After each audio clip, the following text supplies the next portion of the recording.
Hello, welcome to our second edition of SC Sports Weekly. Today is the 18th of February. We got a special guest on my show, my big brother KP. Hey, how you doing? Good to be here. Good to be here. And today, our first thing we're going to talk about, we're going to discuss Russell Westbrook's return to the Heat on Thursday night and how he's going to help or hurt the Thunder. And since we got a guest, I'll let KP go first. Well, first of all, KD has been on this streak like almost no one except for Jordan back yesterday. In large part because he's been taking more shots. Russell Westbrook has been out, but with turning this, I expect Durant shots to go down, opportunities to make big plays to go down, especially with Russell Westbrook's. I want to say like his swagger, like he's that guy that wants to go out and get it too, and it's just naturally going to take KD's game, and I don't know how it's going to end up. But it could be bad. Well, personally, I don't think it's going to pick up KD's game. I think KD's been doing better without Westbrook out there. And I think Westbrook's actually going to hurt him. I think they should trade Westbrook, to be honest, if they got to. Because KD's out there, he's been doing better than anybody. He's been doing better than LeBron. He's the best player in the league right now as of today. And he's doing fine without Westbrook. That's my opinion. I don't care what anybody else say. But they will be better with Westbrook, but KD's not going to be KD with Westbrook. Because Westbrook's going to be taking more shots. It's going to take away from KD. He ain't going to have a streak of 30-point games. It's just not going to happen no more. And I think they might be better without Westbrook on the court. It's my opinion. You say you think they'll be better with him on the court? Nah, without him. Without him? Yeah. So you think they should trade him? Yeah, straight up. Wow. I will definitely not go. Russell Westbrook is a dynamic player in the game. He's a good point guard. Sometimes his decision making isn't the best, but scoring ability is there. If not the best point guard in the game, he's definitely one of the best. Off the dribble, shots. What else? I just went blank. Alright, so I think we pretty much done with that topic. They should trade Westbrook. That's what I think. KP thinks he's doing better with Westbrook. But I do got one last question for you before we move on. Do you think that they can beat the Heat with Westbrook, or are they more likely to beat the Heat without Westbrook on the court? They don't have the chance to beat the Heat without KD can alone. Especially if Dwayne Wade's health is really, I think, it's going to determine it. If Dwayne Wade can stay healthy, I don't see any in 7 games. But for just KD to go the whole night, and their defense, the defense has not been as good this year, but I'm pretty sure playoff time will step up and they'll shut shit down. So. Alright, I can respect that, but we'll move on now. We want to get to KD naming himself the Servant, his new nickname. Apparently, I don't know what's wrong with KD. I always was a fan of Durantula. I love that nickname because he's a big man. But the Servant, he says he's out there serving his teammates, serving everyone. But I like Durantula better. That's me personally. I want to hear what KP got to say about the Servant. Personally, I think the Servant is probably the most nickname of in my entire. He just said the worst nickname he ever heard in his entire life. Yes, because when someone usually has a name, it's supposed to have like some sort of like flash or like swag to it and make you like the man, that guy, to go out there and make big plays. And Durantula can do that. Huh? And the Durantula can do that. He don't need the Servant. Yes, Durantula or KD can do that, or the Reaper. The somebody servant, first. the servant Huh? sounds like he's trying to give the ball away to his teammates Yeah, and it's just instead of being KD doing his thing. exactly. It sounds like he's like handing off his His like stuff, reign, yeah, something. and especially the way he's been recently. Servant describes it well. Yeah, not at all, not at all. You're putting up 30-point games. How does that make you the servant? The Yeah, servant of what? You're Durantula. Stick with it. servant of and I guess cool scoring. Yeah, that's I don't know. It don't make sense. But anyway, we will get back to you and we'll talk about Melo and the Knicks coming up. Sports Weekly. We still here. I'm still here with KP, and we're gonna get into talking about Melo and the Knicks and the trade deadline. And right now, what is the best option for Melo? Is should he stay with the Knicks, or should the Knicks trade him before the deadline, or what? Personally, my opinion, I think Melo's the only thing the Knicks got going for him. I don't think LeBron's gonna go there, so they should not interest that. So I think Jamelo should just stay and be with the Knicks, and they should try and find something else to do because that's the best thing they got right now. Well, I agree that Carmelo is the thing the Knicks have going for, and that's it. That whole organization and just looks absolutely terrible right now from the top all the way down. Um, Carmelo's had problems, but yeah, all names and uh, just likes to check. But I think I personally should try to trade him because I'm going to resign this year with him.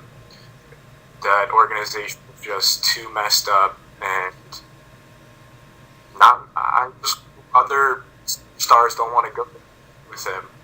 Not So necessarily. hold up? Do you think?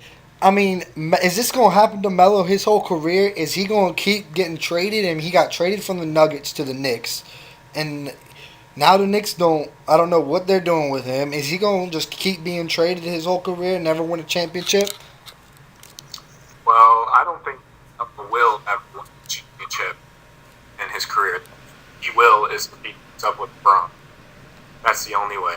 Because the way I see Melo's game, don't get me wrong, Melo is a supreme scorer, one of the best ever. Yeah, no doubt. But He's a great scorer. yes, but when the ball gets in his hands, he it's like a black hole. Never comes back. He's either shooting it or he's shooting it. That's about it.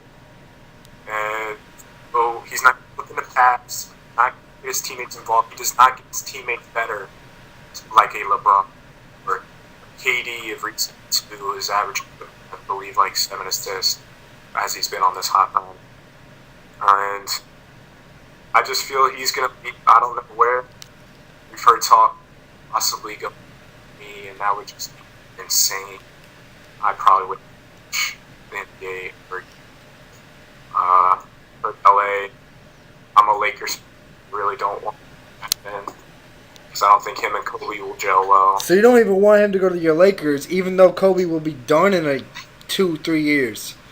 No, I don't want him at all on the Lakers All right. because I just don't like. I mean, I like his game, but the game he plays is not the team game. All right. And So we see. So I see you want Melo to be traded, um, it's and not. It's not that I want him to be traded. I think that's you think he that's should be traded. yeah, That's the because best. That's the best option for the Knicks. so they can at least try to get something. Gotcha. Yeah, just like the Nuggets did. I mean, they got something. They got good players out of it. Actually, they got lots. But I don't think the Knicks are getting get anything for Melo as much as what they got. As much as the Nuggets got for Melo.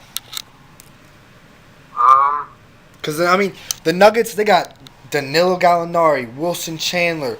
Basically, the whole core of their team, besides Ty Lawson, is from the Knicks. yeah, I don't know. All right. Well, what do you got to say about any other big teams that are trying to make a push to get into the playoffs, what should be some big trades that people should make, or any big players that you think will be traded? Will anybody make a good improvement over this trade deadline, or is it just going to be a small little people being traded? Looking, actually, I've heard today that a few teams have been preferring the Boston Celtics to try to get Ray John Rondo. All right, yeah, The that makes sense. huh? So that makes perfect sense. Yeah. Yeah. The Kings offered them, I believe, Ben McLemore and Isaiah Thomas, I believe, and a bunch of draft picks, but they rejected. And then the Knicks have also trying to get Mitchell, which I think that would be good for them if they could. But they don't have much space, and they don't really have much off to the Celtics to give back except for Carmelo. But that would put them right back where they got. Well, here's what I think. I mean, I honestly think there won't be any big trades. I don't think Rondo will go anywhere because I don't think the Celtics really want to trade him, and I don't think there will be any huge trades. But I do think teams like the Lakers might get rid of Powell, and the Celtics. I mean, not the Celtics. The Cavaliers might try to clear something up just because they want to clear up some cap room, maybe to get LeBron in the off season, or teams looking to get big players like Andrew Wiggins or all the other big college names out there. But I think the biggest thing is going to be people clearing cap room to try and get LeBron this offseason because he might leave, but he might not. Even though the other day, and he keeps saying he doesn't want to leave, I still think he's going to leave. I mean, if he doesn't leave this year, he's going to leave soon. And he's going to want to do something else. So I think teams are just going to try and clear some cap room to get LeBron next offseason. Yeah, I just don't see LeBron leaving now. He's in the middle of a dynasty or potential dynasty. But here's the thing with that is that Wade and Bosh. I mean, Bosh is okay. He's injury prone. He's gonna be dead in the next year or two. His legs aren't gonna be able to do it. He's gonna have to retire. Wade is still he's not. He's obviously not Wade. I believe it was '06. He led them to the chip, but he is still an above average player in this league. And 1 or 2 years, I could see him retiring in 3 years. So, I don't think. Yeah, I don't think LeBron will be going anywhere this year. I could see the Heat next year trying to trade either Dwayne Wade or Chris Bosh and possibly someone like Kevin Love or anybody to be honest. Yeah, Rondo, yeah. It's Pat Riley. I could see it happening. Yeah, Pat Riley could hook something up like that. But yeah, yeah. This is SC Sports Weekly. We will get back to SC Sports Weekly. I'm still here with my guest KP, my brother, and I want to get into talking about UNC and the Duke game coming up on Thursday. First, let's get into UNC last night. They ended up beating Florida State last night, which now extends the winning streak to 7 games going into the Duke game that was postponed. UNC last night, they started off terrible. They were down by 20 for the first 10 minutes of the game. Got back into the game. They won the game, which was good for them. So that's good. Now I think for the Duke game coming up Thursday, it's going to be a test for UNC. They have played well versus big teams this season when they beat Kentucky, when they beat Louisville, and when they beat Michigan State. But then they lost to teams like UAB, Belmont. So I don't know how they're going to play. They could come out and be the UNC team that plays good versus the big teams, or they could come out and put a goose egg and play like they did versus Belmont. Well, first of all, I want to say I did not watch the game last night, but I have followed them somewhat this season, and they have a lot of good wins, but they also have some bad losses too. Yeah, of course. Uh, play the good teams, they look like one of the best teams in the country. But when they play someone that's below them, they stoop down to the and it just looks completely different. So I mean, I expect this game Duke UNC be competitive. That is matter who the superstars are or anything. As long as it's Duke UNC, Coach K, boy, it's going to be a big and it's going to be matching. But I'm a Duke fan, Duke basketball, and what I'm really worried about is they have to play. They have a game today versus Georgia Tech. Georgia Tech is not. They're 4-8 in the 80s, so they're not they're not that good. But on Thursday they got to play UNC, and then right again Saturday, number one Syracuse. So what I'm worried about is possibly players looking forward to Syracuse game because it is number one and it's last time in over 2, Yeah. which is a great game. That was an amazing watch. Could go either way. So that's what I'm worried about. Who's the biggest playmakers UNC right now? The UNC biggest playmakers, I mean, they got Marcus Page and they got McAdoo, who, I mean, McAdoo, his whole career right now has been him playing good sometimes, playing bad sometimes. He's very inconsistent. But the one thing that I hate is we both know they would be a totally different team if they had PJ Hairston. But, of course, he screwed up, and we can't really elaborate on that because, I mean, he's gone. He could make that team the number one team in the country, but it's just not the way it is. So right now, I mean, and they do have big man like Kennedy Meeks. He puts up 20 points every now and then. He had a good night versus Florida State last night. He had 23 points, and he was the leading scorer. So, and then of course y'all got Parker. I mean, I don't know how we're gonna handle him. I don't know if McAdoo's gonna guard him or what, but it's gonna be difficult. Yeah, and just looking at stats and breaking stats down, what really jumps out at me is UNC is 8th in the country in rebounding, but Yeah. Duke is 103rd in the country in rebounding. So Huge difference. yeah, guys have a big advantage on level with the rebound, but Duke is usually a team through years, like finesse, run plays here and there. Parker's good. Jefferson's big. He makes big time play. Thornton 3. Soup is pretty good. Yeah, he all right. Yeah. So I mean, I think I'm gonna go ahead and put out a prediction for the game on Thursday, and I'm going to say I'm gonna say that UNC will pull this one out.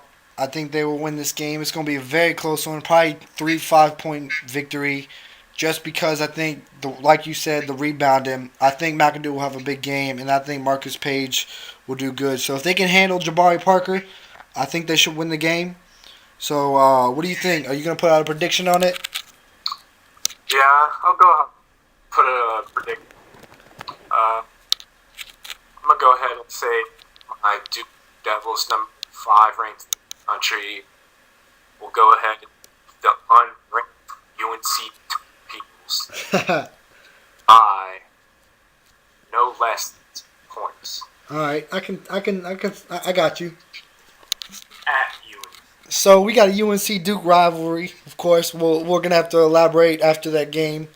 But now we want to move on to a big thing we saw the other day that Jeter announced on Twitter that is going to be his last season. It will be his last season, and he is going to be missed. I'm a New York Yankees fan. KP's a Red Sox fan, so you can see this with every sport that we don't look together on sports very often because we got different teams. We got rival teams, just brothers is how it happened. And also, I know all the Yankees fans are upset about Jeter's backup, Brendan Ryan. He hits under 200. He's a better defender than Jeter is right now in his career, but he hits under 200. And honestly, I'll be sad to see Jeter leave, but I want to see what KP's got to say about it being a Red Sox fan. Well, yeah, you're right. I'm a Red Sox fan. I Hawk. Uh, World Series champions. I'm gonna go ahead and say that they're gonna win it this year. You heard it here first. Uh, but even being a Red Sox fan, you can have no respect for Jeter. He's one of the best who's ever played the game. He's played it with respect, dignity, and he's been a great role model to children or just young guys in the league, even older guys in the league. Um, but you can't say anything bad about him, maybe except for defense right now. But I mean, it's going to happen when you get old. His guy's still there. Uh, I can respect that. I feel it. I'm good. Thank you. I respect it. Jeter's the best shortstop in the game. We know. All right, we will be right back with our Mount Rushmores of the NFL and yes, our SC. I'm here with my brother KP, like I've been all day. Of course, we're gonna get into NFL Mount Rushmore. I'm gonna go ahead and list my Mount Rushmore players. My number one Mount Rushmore player is Emmitt Smith, most rushing yards all time by over 2,000 over the next guy, Walter Payton. 3 Super Bowls. You can't complain with that. I also got Ray Lewis, the most dominant NFL player of all time, as in the defensive side, of course. And then we got Jim Brown. I don't have to say anything else. And then we got Terry Bradshaw. Most Super Bowls as a quarterback besides Montana. They both got the same amount. But Bradshaw managed the greatest defense in NFL history. They won back-to-back twice. And that's my four. Now I want to hear from KP, see who's got on his top. well, my Rushmore that in no particular order, I have Deion Sanders, without question, the greatest quarterback of all time, and debatably the greatest athlete played NFL. I then had Bryce, greatest receiver of all time. The stats are there to prove it. Then I also have Ray Lewis, just a menace, a force on defense, and also his charismatic personality and the way he gather his troops and lead someone out onto the battlefield. It's just something that very few people have. And then this one, I thought about going for quarterback, but I just couldn't decide between Brady and Montana. So I decided to go back and decided to choose Barry Sanders. Barry Sanders. Barry Sanders. All right, cool. He didn't play that long in the league. He was definitely one of the greatest athletes to play.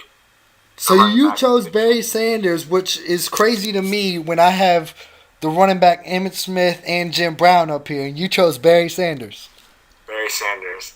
It might just because I'm an Eagles fan and Sean McCoy just reminds me so much of Barry Sanders, and it's his moves and agility and speed is just deadly on the field, and you just can't tackle him. Shady Barry Sanders. Gotcha. So at least we agree on Ray Lewis. I can understand Barry Sanders, and then you also had Rice. I can agree with that. Which I don't respect the wide receivers as much, just because I feel like the quarterback does most of the work. He throws them the ball; they're just running. But they do. I do respect them a little bit, so I can respect Jerry Rice. Okay, thank you. That's all I wanted was a no. And then you got Jim Brown. I mean, come on. And you chose Barry Sanders. Well, let me explain myself then as to why I didn't choose Emmitt Smith or Jim Brown.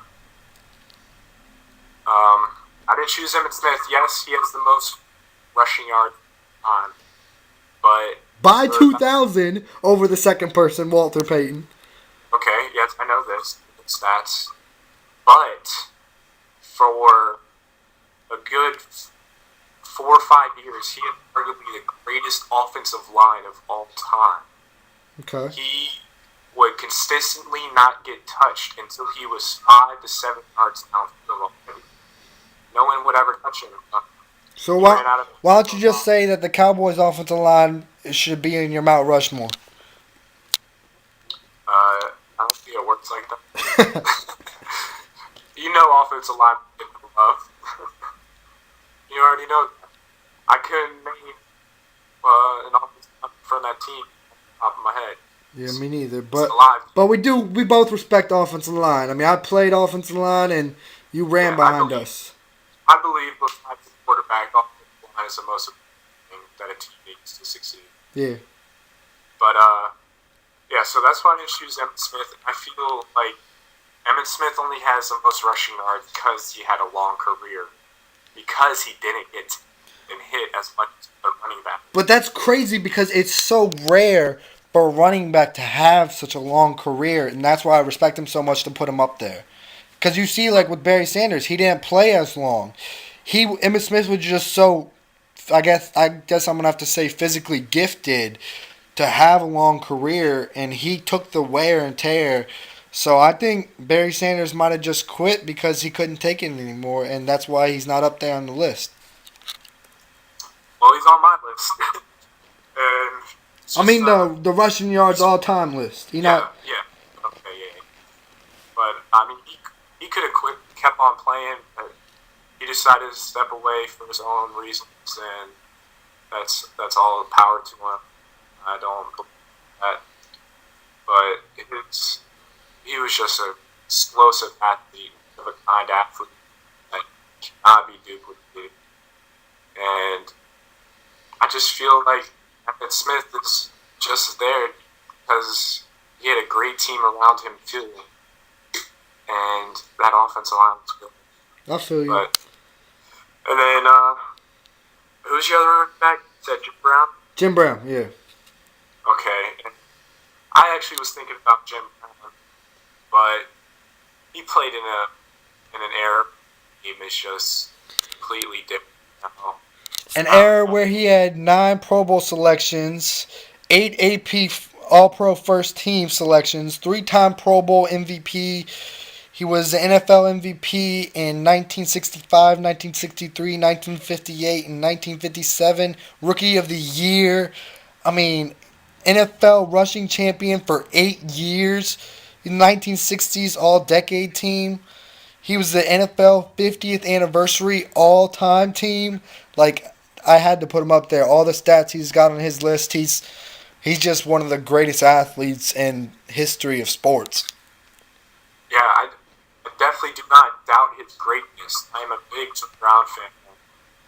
He was definitely amazing. It's just the only problem I have between 1960 to now. That's more Yeah. than 50 years. Yeah. And the game has changed so much. Players are so much stronger, faster, quicker, probably even smarter. I feel like when Jim Brown, he was a man, boys out there. Yeah, I feel you. All right, man. Well, it's been great. This is SC Sports Weekly, second edition. Any parting words, KP? No, just that you can't wait to do it. All right. This is Ryan Porter, KP for SC Sports Weekly. Y'all have a great